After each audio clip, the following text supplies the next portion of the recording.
Learning how to set goals and managing your money are two critical life skills that are just not taught in schools.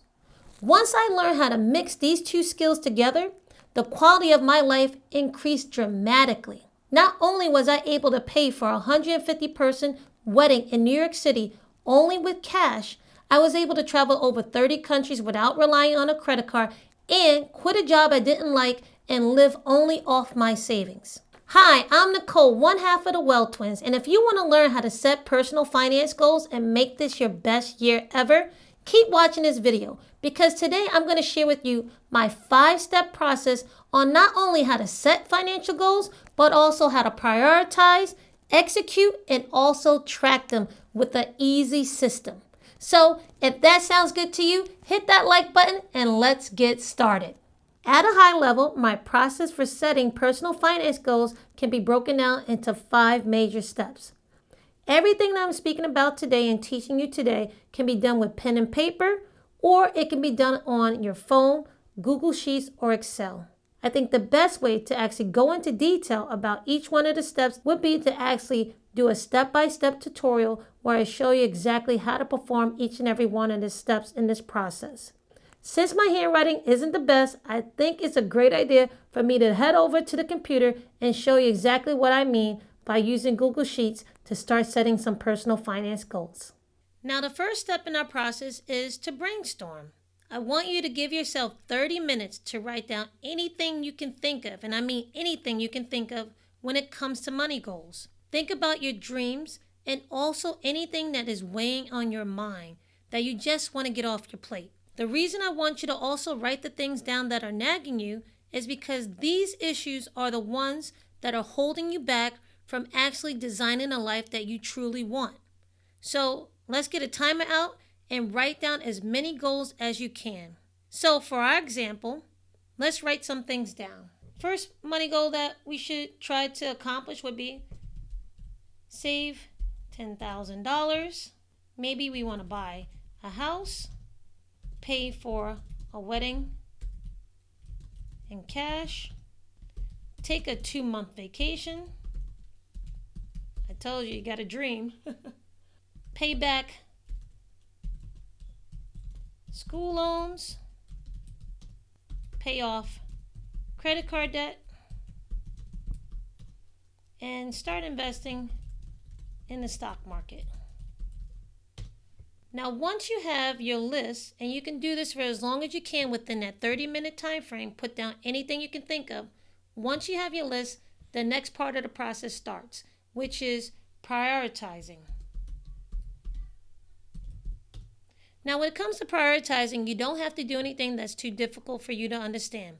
The easiest way I've found is to actually use the alphabet system. A for anything that is high priority to you. B for anything that you really want to get done but is not as serious as the A's. And C for those things that are nice to have in terms of accomplishing, but you want to take care of the other ones that are more pressing for you. So let's start assigning some values to our goals.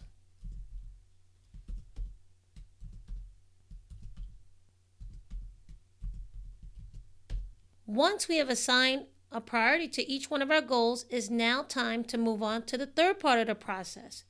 In order to really get the most out of the third part of our 5-step process, we first have to turn our brainstorming list into mini projects. You see, right now, our brainstorming list looks a lot like a to-do list with a bunch of items that we have to take care of. However, when you take a closer look at our goals, you can see that none of them can be done in just one step. They all require you to have a plan. And the best way to have a plan, in my opinion, when you are trying to accomplish a goal, is to turn that goal into a mini project. The way you turn a goal into a mini project is by mapping out all the steps you think you will need to take in order to accomplish your goal within a specific time frame. So, for example, let's turn our brainstorming goal of saving $10,000 into a mini project and list out all the steps we think we need to take. Okay, let's take our goal of saving $10,000 and turn it into a mini project by coming up with all the steps we think we need to take in order to reach our goal. For instance, some of the steps that we might need to take in order to reach the goal of saving $10,000 could be choosing a bank, opening a savings account, calculating our monthly bills, reviewing last month's spending, determine how much we can save, create a budget, and connect our checking account to savings account. Now, don't worry if you can't think of all the steps you might need in order to accomplish the goal of saving $10,000. This list does not have to be perfect. It only has to be enough to get you started. Remember, this is a living document, and we will continue to tweak it as we make progress in reaching our goals. After we have the steps that we think we need in order to accomplish our goal, the next step is to create deadlines for each one of the steps. Now, once we have all the steps mapped out, the next part would be to allocate the time necessary to complete each step in our little mini project. So let's call it allocating time. How long would it take us to complete the task of choosing a bank? Maybe 1 day. Opening a savings account, 10 minutes. Calculating our monthly bills, let's give that 1 hour. An hour to review last month's spending. 45 minutes to determine how much we can save. 2 hours to create a budget, and then 10 minutes to connect our checking to our savings account. Here's a pro tip.